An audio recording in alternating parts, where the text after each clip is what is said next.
வணக்கம். மணிவாசக பெருமான் அருளிச் செய்திருக்கக்கூடிய திருவெம்பாவை 13ஆம் நாள் பதிகம். சிவபெருமான் கோவிலிலோ கைலாயத்திலோ மட்டும் இல்லை, அனைத்து பொருட்களிலும் இறைவனே நிறைந்திருக்கிறான் என்பதை இந்த பதிகத்தில் அழகாக எடுத்து கூறியிருக்கிறார் மணிவாசக பெருமான். முதலில் பதிகம் என்ன என்பதை பார்த்துவிட்டு வரலாம்.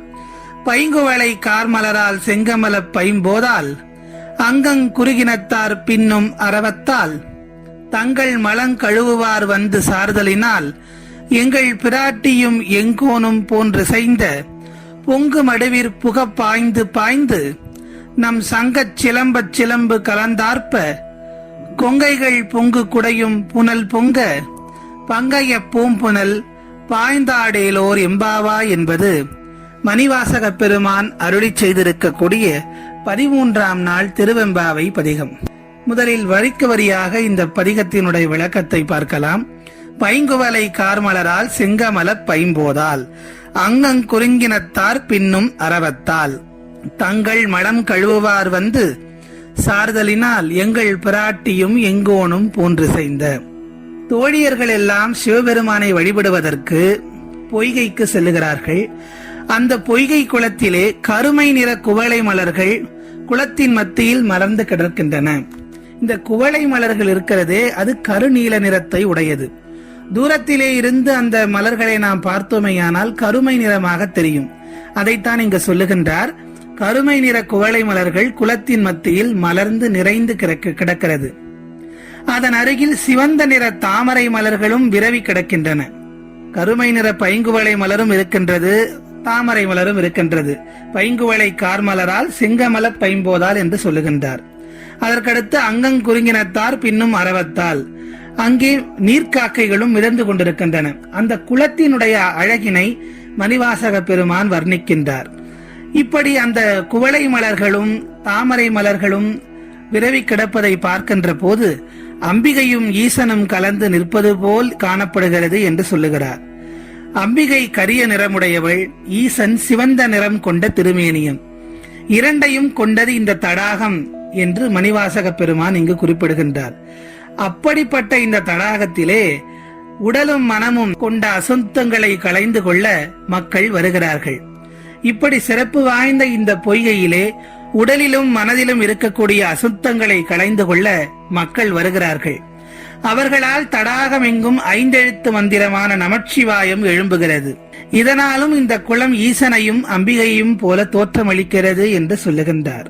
தன்னுடைய அடுத்த வரிகளில் பொங்கு மடுவிற் புக பாய்ந்து பாய்ந்து நம் சங்கச் சிலம்பு சிலம்பு கலந்தார்ப்ப கொங்கைகள் பொங்கு குடையும் புனல் பொங்க பங்கைய பூம்புனல் பாய்ந்தாடேலோர் எம்பாவாய்.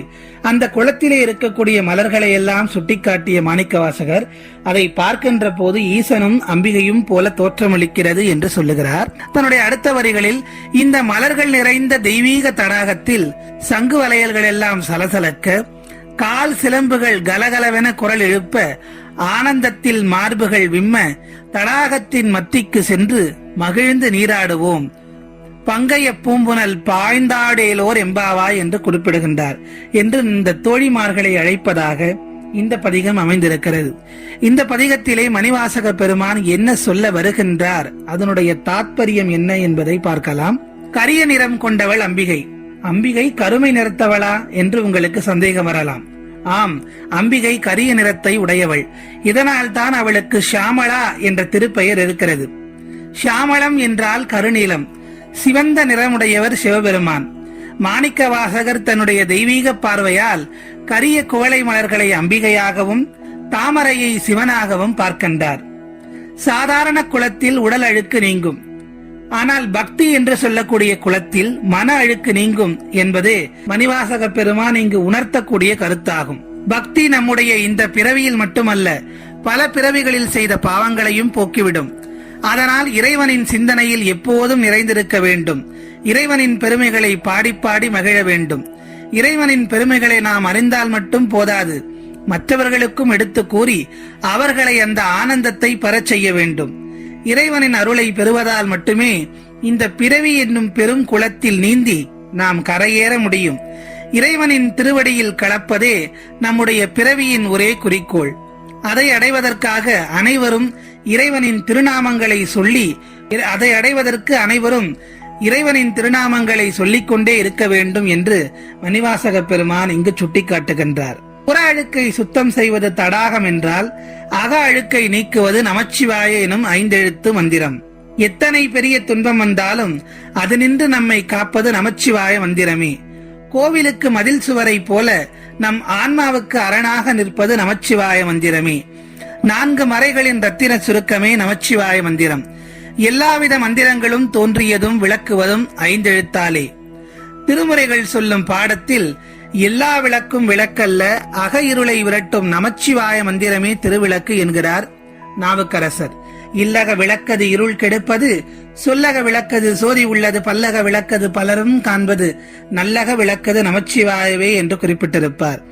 இப்படி நாளும் நமக்கு நல்லது செய்யும் நமச்சிவாய மந்திரத்தை இந்த மார்கழி நாளில் நீராடி நாமும் துதித்து சிவபெருமானுடைய அருளை பெறலாம் என்று சொல்லி மீண்டும் அடுத்த பதிகத்தில் உங்கள் அனைவரையும் சந்திக்கிறேன். நன்றி, வணக்கம்.